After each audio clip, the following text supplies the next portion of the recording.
last week we started our new series, Agree to Disagree, and so I thought we could share a little bit about maybe a family disagreement that we had.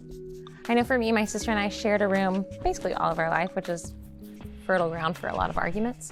And so one time she was getting ready for bed and I was drifting off to sleep, and in my sleep I just said Albert Einstein, and I have no idea why I said it.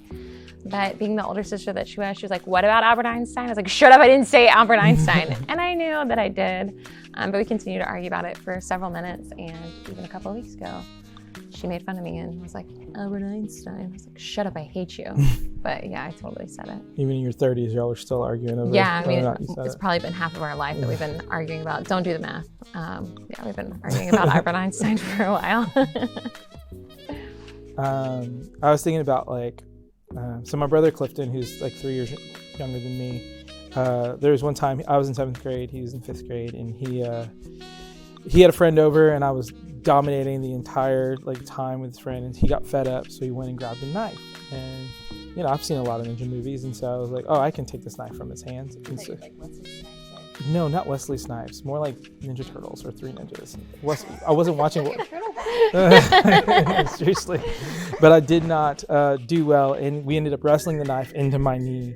And so then my dad came home. We both got spankings, even though I'm still really bitter about it. He doesn't remember it, but I'm still pretty bitter that. How do you not remember that? No, his dad doesn't remember. Oh, okay. I don't remember anything about this. Like, Dad, look at my scar. I know, yeah, but luckily I didn't have to get stitches or anything. But I do have a scar for the rest of my life from when my brother stabbed me in the leg.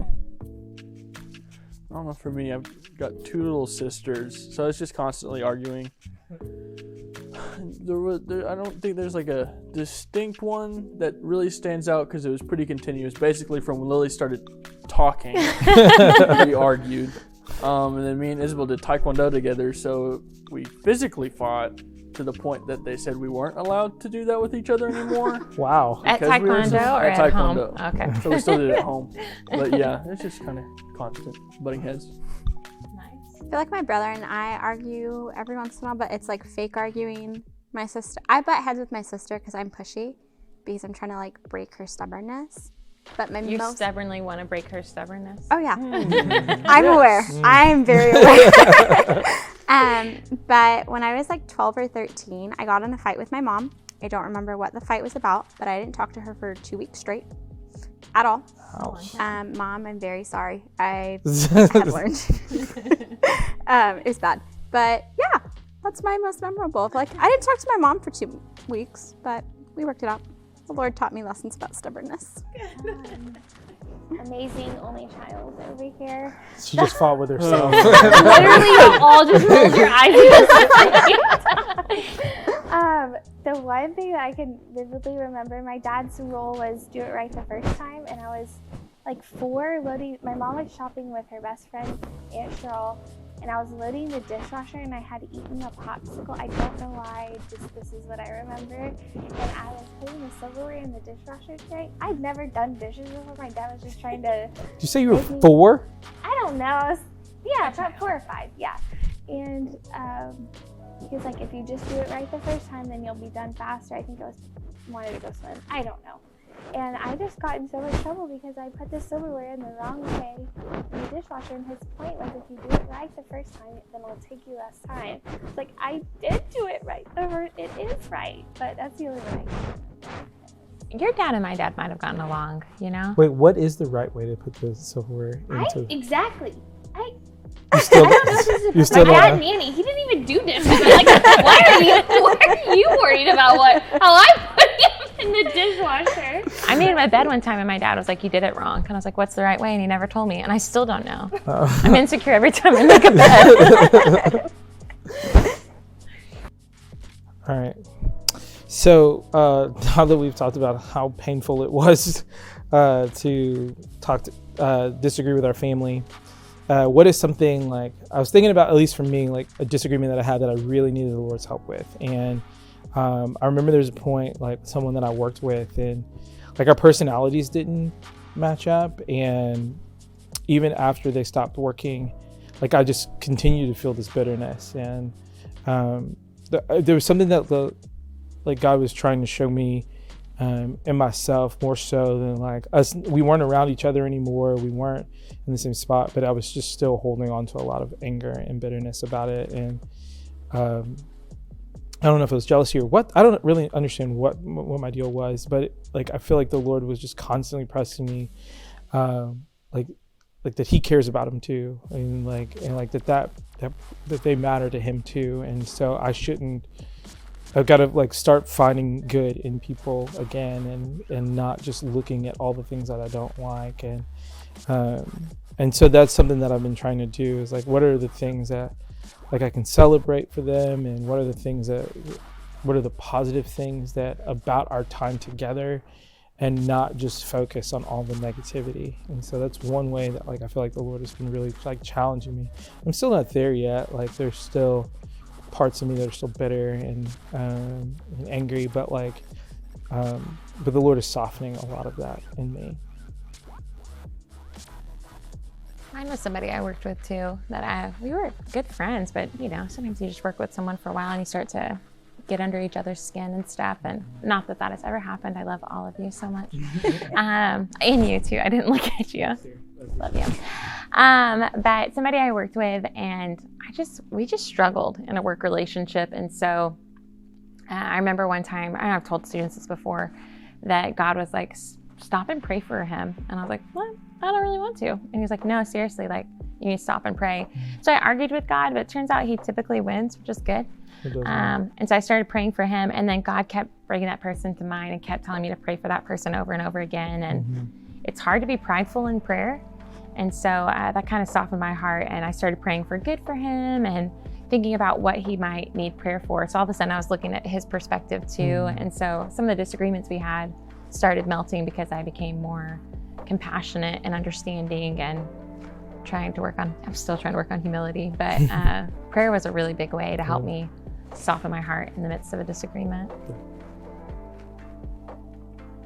For me, I get rubbed the wrong way really easy, so there's always been a lot, and every job that I've had has been like a pretty big staff. So like the rec at A&M, like 30-40 people, so every shift is a new person. You don't even get used to the people you're working with, and so there was a number of people, but a lot of the time I felt like the Lord would show me them when they're in a low place and they're no longer this like put together person that annoys me or whatever it was, that they've been in a low place, that they've shown some sort of vulnerability, and just reminding me like nobody's perfect, nobody's better than you. It's just show them some compassion. Yeah. So just that reminder's always put me in my place. I think mine's a family member, and people feeling included is very important to me, and I think it's one of my strengths. And so regardless if I get along with people, I always want them to feel included. But this one person specifically, like we butt heads a lot, but because I get so emotional so quick, I don't like to talk about those things because I just get emotional, then I get frustrated, and then I'm mad, and so I don't want to talk about it. But I think mine's the same thing, just like having to face that and still pray for them, because I do love them. I just don't, my heart, I have a hard time. And like the one thing that I know I can't get along with is because I don't care that they feel included, and that's when I'm like, okay, like my heart, I don't know if it's bitter or I always feel like it's their fault, and I think humility is a good thing that I need to. It's hard, especially when they're always wrong. Yeah. Retweet, girl, retweet. I was in a wedding this year for one of my best friends, and one of the other bridesmaids I was not a fan of. We dated the same person at different times. So like she dated him 2 years before I did. And then when I started dating and then when I started dating him, she was so mean to me. And like I had never met her before. But like she gave me the iciest stares. She said the meanest things. I was like, hello, I don't know you. Like y'all haven't dated for a long time. Like, get over yourself. So I was really hurt and really bitter.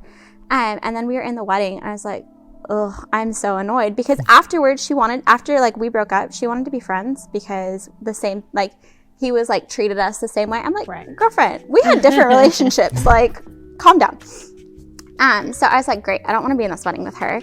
And I was like, I felt the bitterness in my heart. I felt the hardness in my heart. I was like, why am I still upset about this? Why have I not forgiven her? Like, what's going on? So I was talking to one of my best friends who was also in the wedding, lots of friends. But she's like, Bella, like, why are you upset about those things? Like, what did she practically do to you? I was like, oh, well, she's like, and like, the Lord still loves her too. Like, yeah, she wasn't nice, but like, the Lord loves her. So that was interesting to have to spend like a whole week of like, okay, I don't like you, but like as the days went, I'm like, hey, like, I'm going to be genuinely kind to you. And like, I'm going to forgive you so that the bitterness doesn't build in my heart. And like, I felt my heart soften as I like actively, because it had to be active, because otherwise I'd like slip into old tendencies. I was like, no, like, I'm choosing to love you. I'm choosing to be kind to you, because that is what the Lord calls us to do, is forgive. So yeah. It's cool, like for all of us, how God reminds us of the humanity of other people. You know, that they're also created in His image, and that He loves them, and that His grace is sufficient for them too. Yeah, and that compassion, I think, is so important. I think that's what helps us get to that place of humility, and seeing their humanity, and that we recognize like God's compassion and kindness towards us, and so like we want to like give that back out, and even like as tough as it is sometimes, you know, I think it's important that we remember like their humanity and like the way that God has treated us and the way that we treat them. Yeah, can't wait for week 2. Yeah, here we go.